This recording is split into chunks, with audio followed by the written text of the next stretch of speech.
Hello, everybody, Darks here, and I'll be reviewing the film Amazing Spider-Man 2. So recently I reviewed The Amazing Spider-Man, so it's time I do The Amazing Spider-Man 2. So I'm going to talk about my first experience seeing the film before I talk about the negatives and positives of the movie. So Amazing Spider-Man 2, I occasionally would see scenes from on TV and I was unimpressed. And to be honest, it's definitely the weakest Spider-Man film ever made, I think.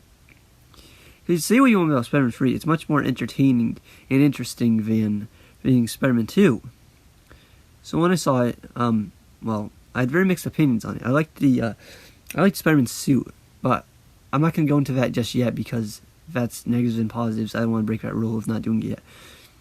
So I liked the movie, well, kinda. I had very mixed opinions. There's stuff I liked, but a lot of stuff I did not like. And I'm going to tell you what I didn't like. So let's start this review with the negatives. The negatives, the pacing is horrible. If you're looking for a fast-paced Spider-Man film, this is not it. It's a very slow movie, and that's because of all the subplots that are happening, which is another negative of the movie, which should have never been in the film. A big issue, is probably my main issue of the film, well, definitely my main issue, not probably, is Spider-Man trying to look for his parents. I've probably mentioned that last Spider-Man review for Amazing Spider-Man, but it's just so unnecessary, because he's never really cared about his parents. As I said before, Uncle Ben is what matters. Aunt May and Uncle Ben are the ones that matter. You never hear him talk about his parents. Nowhere in, the original Sam Raimi trilogy, because they're not important. But I guess the movie wants to do something different. And I guess you can't fault them for trying, but the execution really doesn't pay off. And I just wish it wasn't about them. His parents. That was a big issue out of the film. And next, Dane DeHaan. Probably the worst actor in this movie. Plays Harry Osborn. Man, oh man, do I hate him. His character acts so unusual and strange. He doesn't even act like a human. He acts like an alien from another planet. He acts so eccentric and different. And as a huge fan of the character Harry Osborn, it just doesn't work with me. It doesn't fit. It doesn't sit right with me. And his character just dooms and glooms the whole movie like he's Hayden Christensen and Anakin Skywalker. And he just comes across as an edgelord. And that's why I really don't like the movie. I really don't like when they make characters purposely edgy. And they're just obnoxious to watch. And the whole story of his, him getting that disease, because it's inherent from his father. You're an Osborn, so you have a Green Goblin disease, and you're going to die from it. That's really stupid. In that end of the movie, he's not even dead. He's just in prison, which doesn't make sense. But then again, the cure did it. But if he's supposed to die from it, why didn't his father even mention a cure? And maybe he did, I don't remember, but still. It's stupid that he dies from a Green Goblin curse. It's a movie invention, and I just think it's stupid. Movies should stay faithful to the source material, or else they're going to come up with stupid movie-made stuff like this. And it just doesn't work. And I really don't like how Spider-Man acts as a person in these movies. The first film, he stole someone's, past to get to, go to the lab where Kirk Connors is, and then that guy gets kicked out. So he's a thief in the first film, and in this movie he just gets even worse. He refuses to help Harry Osborn.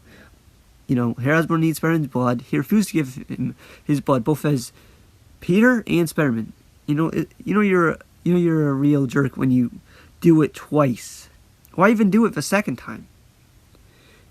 And his reason for not doing it is because he's scared something bad will happen to Harry. But, which is very frustrating. We don't know if it actually will do something bad to Harry.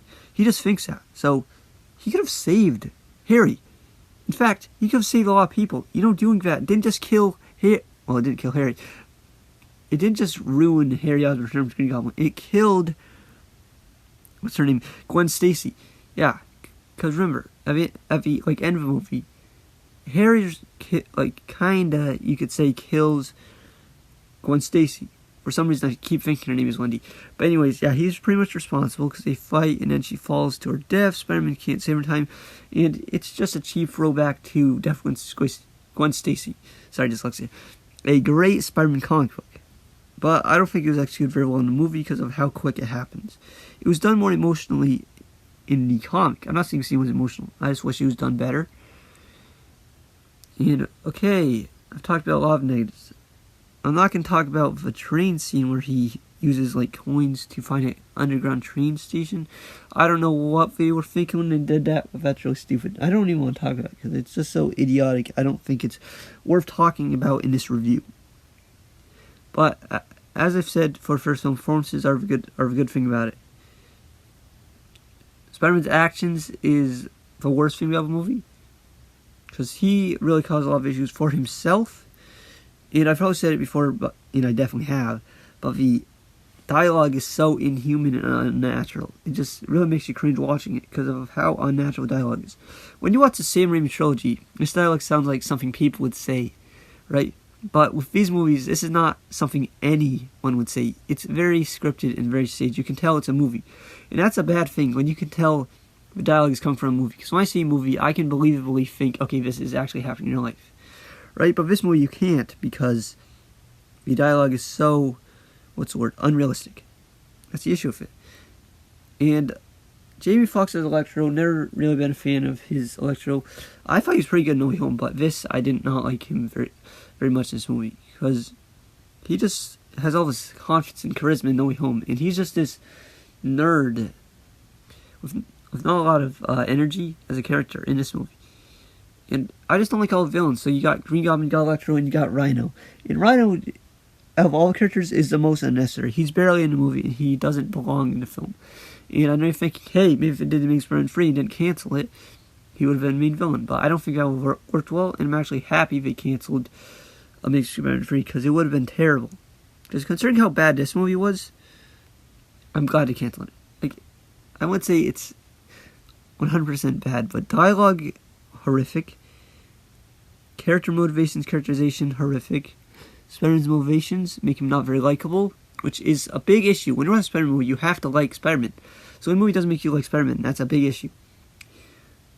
And yeah, so I just didn't like all the things about this movie. I liked the action sequences, but the pacing, horrible. I didn't like Dane DeHaan. I can save it all day. I didn't like the characters. I didn't like the motivations for the characters. I didn't like a lot of things about this movie. If you're trying to watch a Spider-Man film first time, do not start this movie. Obviously start for Raimi trilogy. So I guess it's a good closer to this duology, but it was severely lacking in many ways. And yeah, so what would I give it a rating out of? 5 out of 10. That's me being generous, because I could give it a 4 out of 10. But I'm going to give it 5 out of 10 to be generous. Anyways, thanks for watching, everyone. And yeah, that's my review of Amazing Spider-Man 2.